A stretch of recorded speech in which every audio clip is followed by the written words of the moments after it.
भाषा, लिपि और व्याकरण मनुष्य के भावों और विचारों में अधिक जटिलता और विविधता होती है। सभ्यता के विकास क्रम में मनुष्य के भाव लोक में निरंतर फैलाव आ गया और भावाभिव्यक्ति के लिए एक सक्षम माध्यम की आवश्यकता महसूस की गई। मुंह से उच्चारित ध्वनियों में आवश्यक जोड़ तोड़ करके जो ध्वनि संकेत विकसित किए गए, उनमें भाषा का मौखिक रूप बना। हजारों वर्षों तक भाषा मौखिक रूप में ही फलती फूलती रही।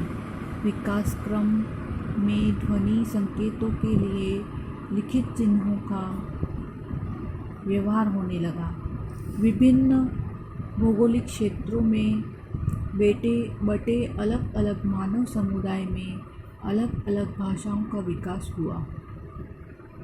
भाषा के विकास की प्रक्रिया निरंतर चलती रही, जिस कारण एक ही भौगोलिक क्षेत्र में अलग अलग कालों में विभिन्न भाषाओं का प्रचलन होता रहा है। उदाहरण के लिए वैदिक, संस्कृत, पाली, प्राकृत, अपभ्रंश और हिंदी अलग अलग कालखंडों में भारतवर्ष की भाषाएं रही हैं। भाषा के प्रकार। भाषा के दो रूप बताए गए हैं, एक मौखिक भाषा, दूसरी लिखित भाषा। मौखिक भाषा मुंह से बोलकर अपने मन के भावों को प्रकट करना तथा सुनकर दूसरों के मन के भावों को समझना ही मौखिक भाषा है। भाषा का मौखिक रूप प्राचीनतम है। यह रूप सहज होता है और इसका प्रयोग व्यापक रूप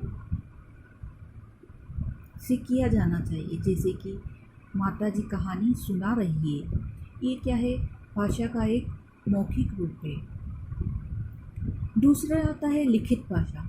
लिखित भाषा जिसको लिखकर अपने मन के भावों को प्रकट करना तथा पढ़कर दूसरे के मन के भावों को समझना लिखित भाषा है। जैसे राहुल कंप्यूटर पर ईमेल कर रहा है।